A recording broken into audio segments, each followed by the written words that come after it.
cool stuff happen, and then just bam, right out from under us. Frustrated businesses still closed, now revolting against the governor and him leaving out of phase 2 of the reopening plan. Dozens of businesses, from clubs to gyms, even trampoline parks, are now suing the governor for the right to reopen.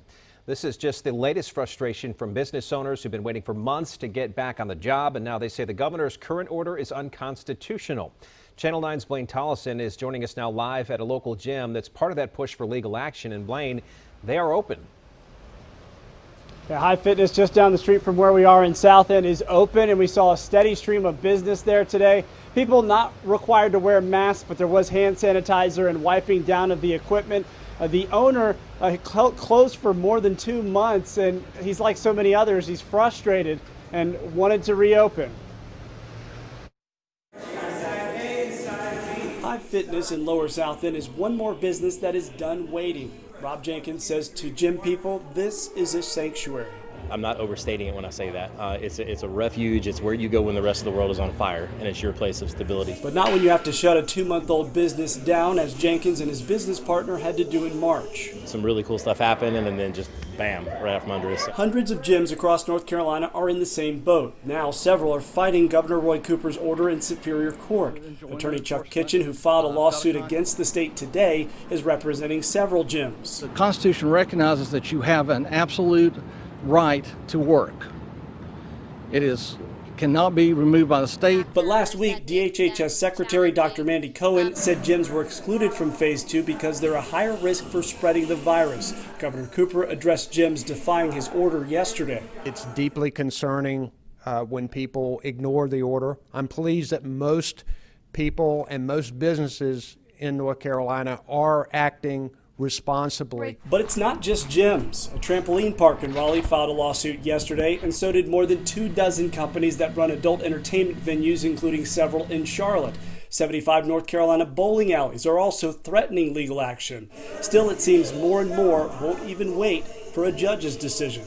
And at this point, it just feels arbitrary for some other stuff to be open and us not be included in that. An update on the adult entertainment venues. Their request for a temporary injunction against Governor Cooper's order was denied. We'll see what happens with gyms. The attorney told me, Scott, that they do not have a court date set just yet. All right, Blaine, thanks very much. A lot of frustration out there for sure. From bar owners as well. They're waiting to reopen, but state lawmakers are trying to help them out. There is a Senate bill to allow bars to sell drinks outside, on a patio, or in a tent. Cities could temporarily shut down streets to make space for outdoor seating. That bill is still working through some different committees. Bars can reopen under phase 3, but that's not set until June the 26th. Gyms and entertainment venues also are supposed to reopen at that time. Restaurants, other businesses, and places of worship can have increased capacity, and high-risk individuals will be encouraged to keep social distancing. There would still be restrictions in nursing homes and other group care facilities. That's under phase 3. The state pushed back on opening bars and gyms because they said data like daily cases and hospitalizations were not trending down. Yeah, now hospitalizations have spiked again. 702 COVID-19 patients are in the hospital. That's compared to 621 yesterday. And look at that yellow line. That tracks a 7-day average of hospitalizations. It's been climbing for 2 straight weeks now.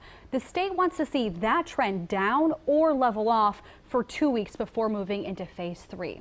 Now let's look at cases. The state reported 488 new cases today. That's out of nearly 12,000 tests.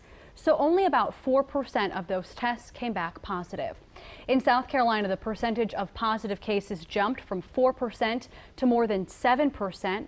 There were more than 200 new cases. The state also reported 20 new deaths today.